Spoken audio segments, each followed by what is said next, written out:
This is Shah, and if you're watching XRP right now, this update is important because the chart is quietly giving signals that most people are missing. XRP's current price is around 1.87. In the last update, we clearly drew the inverse head and shoulder pattern, and the key thing we were watching was structure protection. As you can see, price respected the left shoulder area, and more importantly, the right shoulder candle did not close below that level. That is a strong sign that sellers are losing control and buyers are defending their zone. This is exactly how reversals start, not with a massive green candle, but with price refusing to break key lows. When the market tries to push lower and fails, it usually means smart money is already positioning for the opposite move.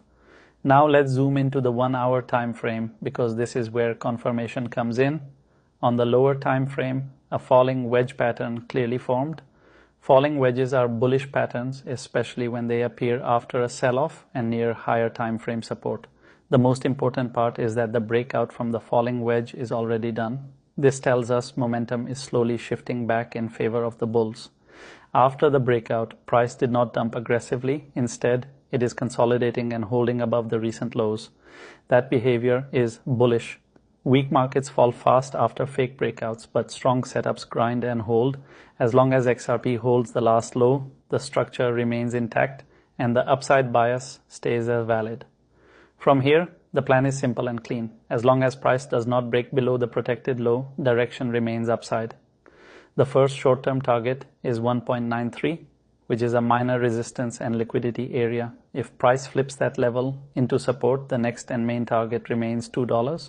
That level is psychological, technical, and also where a lot of traders are watching, which makes it a natural magnet for price. Even if Bitcoin moves sideways or shows small pullbacks, XRP is showing relative strength by holding structure. That is something you always want to see before a move. Markets usually reward coins that refuse to break when overall sentiment is shaky.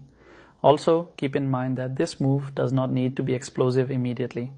Healthy bullish moves often come in steps, with small consolidations in between. What matters most right now is structure, and structure is still bullish above the recent low. This is not the area to panic or flip bearish just because price is moving slowly. Slow movement after a breakout is often accumulation, not weakness. As long as XRP stays above support and respects the right shoulder zone, the inverse head and shoulder remains valid. So to summarize it simply, structure is protected. The falling wedge breakout on the 1 hour chart is done. Momentum is building and targets remain unchanged. 1.93 first, then $2. If you're finding these breakdowns helpful and want daily, no noise market structure updates like this, make sure to follow, share this with your trading friends, and stay consistent. Discipline and patience always pay more than emotion in this market.